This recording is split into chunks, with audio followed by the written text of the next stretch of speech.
अस्सलाम वालेकुम, मैं हूं मरीम नवाज़ और आज 23 सितंबर 2024 है। अहम तरीन दिन इस तरह से है कि हम बहुत कुछ एक्सपेक्ट कर रहे थे, लेकिन एक और हैपनिंग जिसको हम जजेस की जानिब से रद्द अमल कह रहे थे और वही कानूनी रद्द अमल भी हो सकता था, वो था मखसूस नशिस्तों का तफसीली फैसला, जिसके अंदर आम इंतखाबात जो हुए 8 फरवरी को ना सिर्फ उन पर उंगलियां उठा दी गई हैं, बल्कि इलेक्शन कमीशन का किरदार, chief justice Qazi Faez Sahab, justice Jamal Mandokhail, justice Yahya Afridi, justice Naeem Akhtar Afghan, justice Aminuddin Khan के भी लिखे गए अल्फाज के ऊपर सवालात उठा दिए गए हैं और तमाम तर जो उनके नोट्स थे और अब तक के इकदाम थे उनके भरपूर जवाबात 70 सफ़हात के तफसीली फैसले में सुप्रीम कोर्ट ऑफ पाकिस्तान ने दे दिए हैं। बज़ाहिर जस्टिस मंसूर अली शाह का तहरीर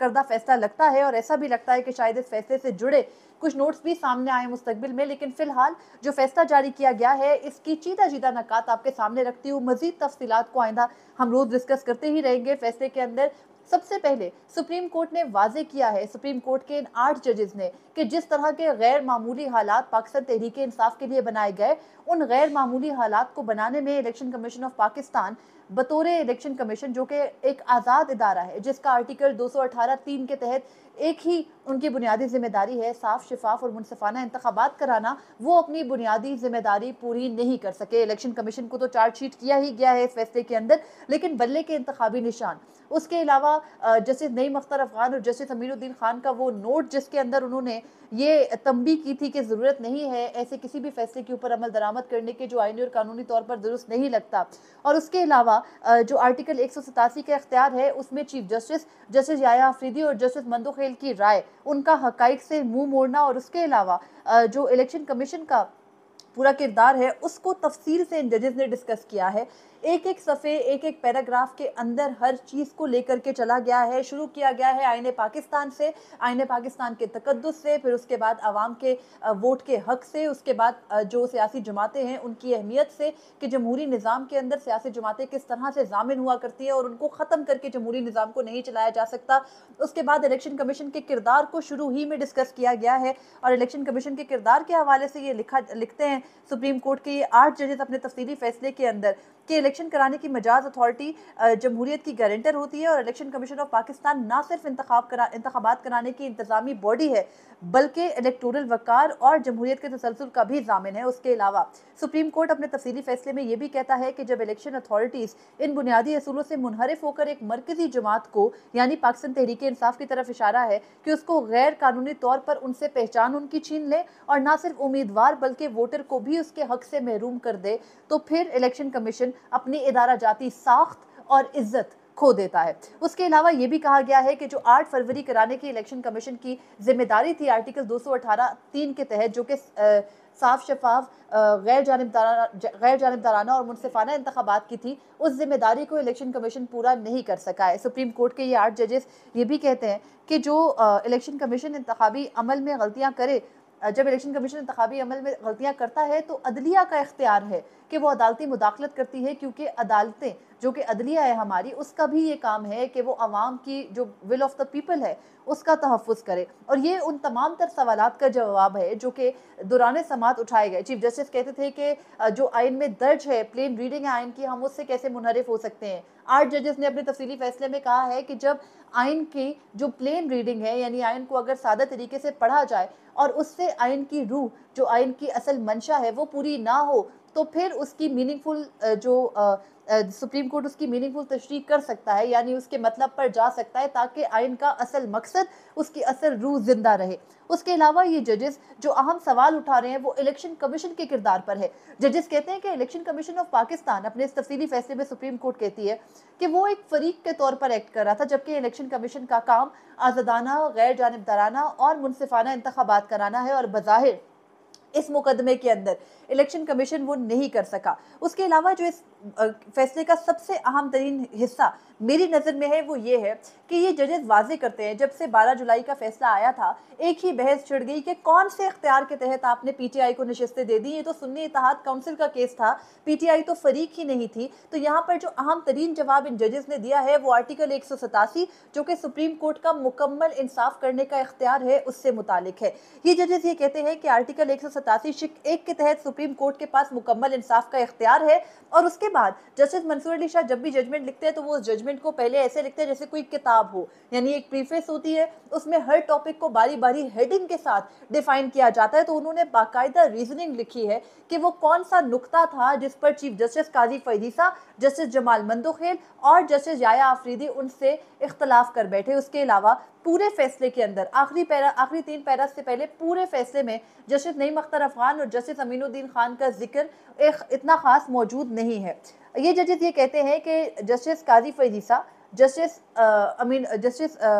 जमाल मंदोखेल और जस्टिस याया आफरीदी उनके साथ मुत्तफिक थे कि आर्टिकल 187 एक का इख्तियार का इस्तेमाल कर सकते हैं, यानी मुकम्मल इंसाफ का इख्तियार का इस्तेमाल कर सकते हैं। लेकिन बदकिस्मती से कई मरतबा बहस के बावजूद वो कहते हैं कि हम 8 जजेस का इन 3 जजेस से इत्तफाक नहीं हो सका कि मुकम्मल इंसाफ का मौजूदा केस में इस्तेमाल कैसे किया जाए। वो ये कहते हैं कि पाकिस्तान की आवाम का तफसीली फैसला ये कहता है कि पाकिस्तान की आवाम का हक है कि हर जज ईमानदारी से उनका मुकदमा सुने और फैसला करे। फैसला करने से कबल बिला तकल्लुफ बातचीत और एक दूसरे की राय को सुनना चाहिए। और इसमें वो चीफ जस्टिस ऑफ कनाडा के एक फैसले का हवाला भी देते हैं। फिर एक बहुत ही अहम तरीन लाइन जो मेरी नज़र में है उसमें वो ये कहते हैं, ये 8 जजेस के बेशक किसी की अना को ठेस पहुंचे, बेशक आपका टेम्पर्ड हो यानी लूज हो, आपको गुस्सा है, लेकिन एहतराम और शाइस्तगी बरकरार रहनी चाहिए। और फिर ये जजेस कहते हैं कि हम अपनी पेशावराना जिम्मेदारी को पूरा करते हुए ना सिर्फ अपनी पोजीशन वाजे हमने की बल्कि अपने साथियों की गलतियों की निशानदेही भी की।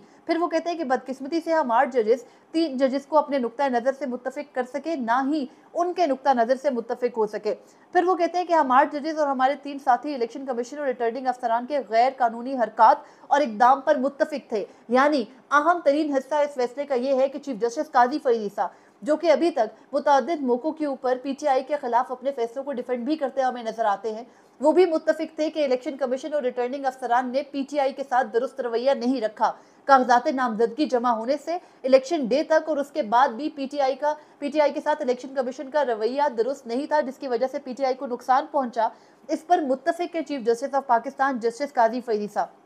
फिर ये 8 जजेस अपने फैसले में मजीद लिखते हैं कि हम 13 जजेस मुत्तफिक थे कि पाकिस्तान तहरीक इंसाफ के उम्मीदवारों और उनके वोटर के साथ भी इलेक्शन कमीशन और रिटर्निंग अफसरान की गैर कानूनी इकदाम की वजह से नुकसान हुआ। और फिर वो ये कहते हैं कि हम ये भी मुत्तफिक थे कि जो कानूनी हकूक हैं और आइनी हकूक हैं पीटीआई और उनके वोटर के, ना सिर्फ उनको नुकसान पहुंचा बल्कि जो मखसूस नशिस्तों का मामला था उसमें नाकाबिले तलाफी नुकसान उठाया है पीटीआई ने। और फिर वो ये कहते हैं कि इस जो हम 8 जजेस थे और हमारे 3 साथी जजेस थे उनके दरमियान ये इत्तफाक नहीं हो सका कि पीटीआई को उनका हक, अगर उनके साथ ये तमाम तर ज्यादती ना हुई होती तो फिर उनको उनकी ओरिजिनल पोजीशन पर जाके उनका हक कैसे दिया जाए। अब ये जजेस यहाँ पर बड़े ही दिलचस्प तरीके से निशानदेही कर रहे हैं चीफ जस्टिस काजी फैजीसा, जस्टिस जमाल मंदोखेल की राय को और जस्टिस याया आफरीदी की राय को लिखते हुए वो ये कह रहे हैं कि जस्टिस जमाल मंदोखेल और चीफ जस्टिस तस्लीम तो कर रहे हैं कि पीटीआई के वो उम्मीदवार जिन्होंने अपने कागजात नामजदगी पीटीआई के नशिस्त पर जमा कराए थे वो तो पीटीआई के हैं।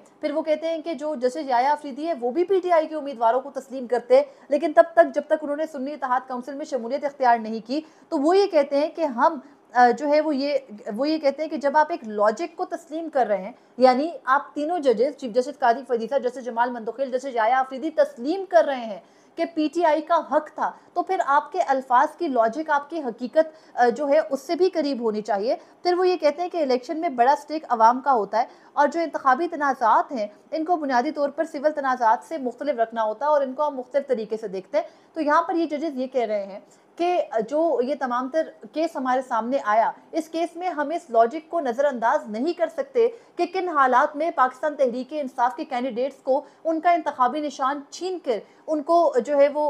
आज़ाद डिक्लेयर किया गया और बाद में उनको सुन्नी इत्तेहाद काउंसिल में शमूलियत इख्तियार करनी पड़ी। वो कहते हैं बार बार हमारे सामने वकला ये बात करने की कोशिश करते रहे कि किन हालात में किन वजूहात की बिना पर उनको सुन्नी इत्तेहाद काउंसिल ज्वाइन करनी पड़ी, लेकिन हमारे बेंच के फाजिल मेंबरान ने उनको इस नुक्ते की तरफ जाने नहीं दिया। उसके अलावा ये जजेस ये भी कहते हैं कि जब आपके सामने हकीकत बयान की जा रही थी तो उसमें किसी को रोकना नहीं चाहिए, लेकिन वो कहते हैं कि हम अपने साथी जजेस के ऊपर उंगलियां उठाना नहीं चाहते, लेकिन जब वकला इस हवाले से बात कर रहे थे और जब हम बतौर सुप्रीम कोर्ट ऑफ पाकिस्तान ना सिर्फ अवाम के हकूक के जामिन है बल्कि जो पूरा इलेक्टोरल प्रोसेस है उसके अंदर भी हम कम अज़ कम उसका जायजा लेने का इख्तियार रखते हैं अगर कोई नाइंसाफी इलेक्शन कमीशन के पार्ट पर हुई है, तो कहते हैं कि हमें इस हक से महरूम नहीं करना चाहिए था अवाम को, क्योंकि अवाम का सेक्रेट ट्रस्ट यानी उनका मुकद्दस एतमाद ना सिर्फ आईने पाकिस्तान पर इस तरह बहाल होगा, बल्कि अदालतों की इंटरफेरेंस से अवाम को अदलिया पर भी यकीन रहेगा। उसके बाद ये जजेस ये भी कहते हैं कि पीटीआई का ये दावा है कि आज़ाद उम्मीदवार भी पीटीआई के उम्मीदवार थे और पीटीआई के मुताबिक वोटर्स ने उनके पीटीआई के उम्मीदवार होने की वजह ही से उनको वोट दिया। तमाम तर सच्चाई लिखते हुए उन्होंने इलेक्शन कमीशन का जो 1 मार्च का फैसला था उसके हवाले से लिखा कि उसकी कोई कानूनी हैसियत नहीं है और जो पेशावर हाईकोर्ट का फैसला है वो कलअदम करार दिया जाता है, जो कि बाकी जमातों में नशिस्तें बांटने का था। इस फैसले के अंदर नाज़रीन बहुत तफसील से ये जजेस डिस्कस कर रहे हैं कि किस तरह से आइन के कौन से आर्टिकल के तहत कौन कौन सी जो शिकें हैं इलेक्शन एक्ट की या आइन की आर्टिकल 51 है, आइन का आर्टिकल 106 है, इलेक्शन एक्ट के आर्टिकल्स हैं 144, इलेक्शन एक्ट का आर्टिकल 66, उन सब के साथ आर्टिकल 17 की अहमियत को भी इन जजेस ने उजागर किया। और ये जजेस कहते हैं कि नवाज शरीफ केस के अंदर हम ये तय कर चुके हैं कि किसी भी सियासी जमात के हकूक क्या हैं, हमने उनको बेहतर किया, हम उनसे मुनहरिफ नहीं हो सकते। उसके अलावा ये जजेस ये भी लिखते हैं, जो कि सबसे अहम मामला है वो ये कि जस्टिस अमीनुद्दीन खान और जस्टिस नईम अख्तर अफगान का वो नोट जो उन्होंने 12 जुलाई के फैसले पर जो उन्होंने ये कहा कि 12 जुलाई का अक्सरियती फैसला आइन से मुतसादिम है, उससे मुतालिक जजेस ये लिखते हैं कि दोनों जजेस ने अपने फैसले में सुप्रीम कोर्ट के फैसले पर अमल ना करने का कहा। जिस अंदाज में अक्सरियती फैसले पर इख्तलाफ का इजहार किया गया वो किसी सुप्रीम कोर्ट के जज के लिए मुनासिब नहीं। यानी सुप्रीम कोर्ट के 8 जजेस अपने 2 साथी जजेस के कंडक्ट पर सवाल उठा रहे हैं और वो ये कह रहे हैं कि साथी जजेस के बारे में इस तरह की राय देना सुप्रीम कोर्ट की साख को मुतासिर करने के मुतरादिफ है और कानूनी मामलात पर हर जज अपनी राय देने का हक रखता है। जिस अंदाज में जो जजेस ने अक्सरियती फैसले को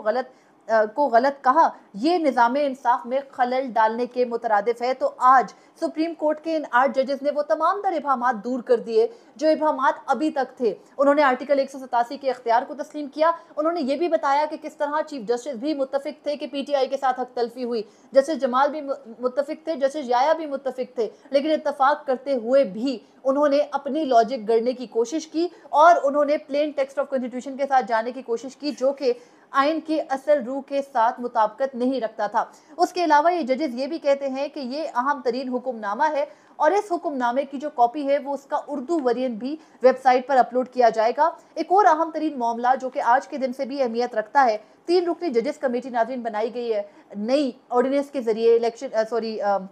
supreme court practice and procedure तरमीमी ऑर्डिनेंस लाकर आज उसका इजलास भी होना है। एजेंडे पर 63 भी प्लेस्ड है, लेकिन उससे पहले ही ये जजेस जो चीफ जस्टिस ऑफ पाकिस्तान ने रजिस्ट्रार को खत लिखकर 9 सवालात पूछे, जिन सवालात में वो ये कहते हैं कि ये जो जजेस हैं इन्होंने किस तरह से जो मखसूस नशिस्तों से मुतालिक इलेक्शन कमीशन की वजाकती दरख्वास्त थी उस पर अपना फैसला जारी कर दिया, हेयरिंग कहाँ की, उससे मुतालिक बहुत अहम और दिलचस्प जवाब इसके अंदर मौजूद है। ये जजेस कहते हैं कि कोई ज़रूरत नहीं थी और ना ही हमारे जो 12 जुलाई का मुख्तसर फैसला था उसका जो पैराग्राफ 10 था उसमें ये दर्ज था कि कोई हेयरिंग करने की ज़रूरत होगी। उन्होंने कहा कि ना कानूनी तौर पर किसी समात की ज़रूरत थी, ना ही फ्री कैन को नोटिस करने की ज़रूरत थी। हमसे वजाहत मांगी गई, हमने वजाहत दे दी और इलेक्शन कमीशन का काम हमारे फैसले पर अमल दरामद करना है। और यहाँ पर एक चीज़ जो हम सबको नज़र में रखनी चाहिए वो ये कि इलेक्शन कमीशन ऑफ पाकिस्तान ने 2 माह यानी 2.5 माह से जायद का अरसा गुजरने के बाद आज तफसीली वजूहात भी जारी हो गई, इस फैसले पर अमल दरामद नहीं किया। तफसीली फैसले के अल्फाज को देखकर लगता है कि अगर इलेक्शन कमीशन के खिलाफ मिसकंडक्ट या तौहीन अदालत की कोई कार्रवाई चली तो उनके पास भागने का कोई रास्ता नहीं होगा। इन 8 जजेस ने अपना तफसीली जवाब तो दे दिया है और जो इस हफ्ते को लेकर के अहमियत हम कह रहे थे उसका आगाज आज ही के दिन से सबसे बड़ी खबर के साथ हो गया है। अब देखना है कि क्या फौरी तौर पर नजरसानी दरख्वास्तें मुकर्रर होंगी, क्या जस्टिस मंसूर अली शाह जजेस कमेटी के इजलास में शिरकत करेंगे, क्या वो जो जजेस कमेटी है उसकी साख्त को तस्लीम करेंगे और चीफ जस्टिस ने जो रजिस्ट्रार साहिबा से सवालात के जवाबात मांगे हैं उनके जवाब इस फैसले में आ जाने के बाद भी क्या रजिस्ट्रार चीफ जस्टिस की बी टीम के तौर पर किरदार अदा करेंगी या आज़ादाना जवाब देंगी और जुडिशल ऑर्डर्स के अंदर अपनी मुदाखलत से गुरेज करेंगी, ये इस दिन में होना है। मजीद तफसीलात आपके सामने रखूंगी, अभी क्विकली फैसला आपके सामने रखा। मुझे इजाज़त दीजिए, अल्लाह हाफिज।